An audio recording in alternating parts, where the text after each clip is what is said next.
Every Sunday, Pat Sullivan from Sullivan Hardware and Garden gives us great do-it-yourself advice for home improvements.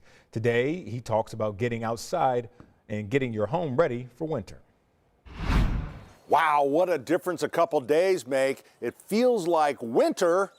And when you think about winter, you think about maybe getting your house ready, that last chance to kind of look over your house, make sure everything is buttoned up tight for the winter. All right, first things, some obvious stuff. The hose.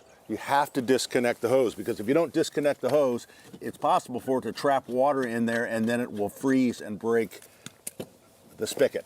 So then there, especially in older homes, you need a foam cover.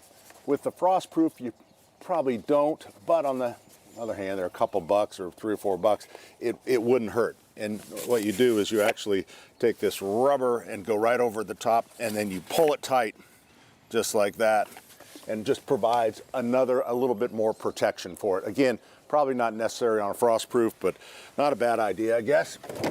Covering up the the entrance to the crawl space, the well, great idea. Keeps the dirt out, keeps some of the air out, so it keeps the animals from getting down in there. I highly recommend it. You can just either screw it right to the wall, or actually just build up some mulch around it, and generally they don't blow away, but occasionally you'll get a new one from your neighbor as they blow across.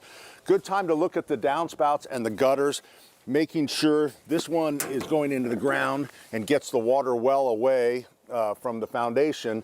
But as you can see, there's also a splash block there. You want to make sure it's in good working order. You want to make sure that it is going the right way, that it's not going up like that and dumping the water back. The water idea is to get the water away from the envelope of your building. So just make sure that water is doing that. Great time. You know, whenever somebody does an energy audit of a house, usually the number one item for your money, caulking.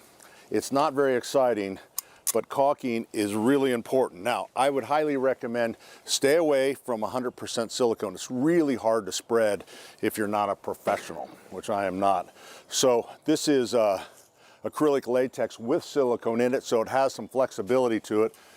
And then just looking around those frames, anywhere where you see it, this is actually pretty well caulked, but you just kind of push up, which is generally what everyone wants to do, is to pull it.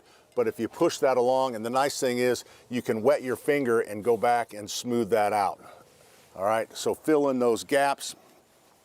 When you're looking up onto the roof, the gutters come out when it's raining. Do you have, maybe even around the chimney, have you had some leaks and different things? So if you have those problems, this is what we used to use.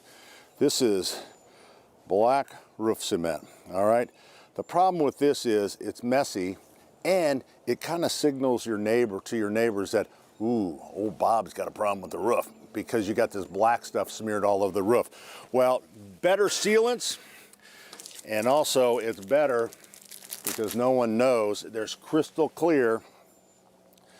And this stuff, I'm telling you what, you can put it up, it sticks well to asphalt shingles, masonry. So if you have a problem and you think you know where it is, not a bad idea to get some moose snot or whatever they call it. All right, get out there. One more look at the house before it really gets cold.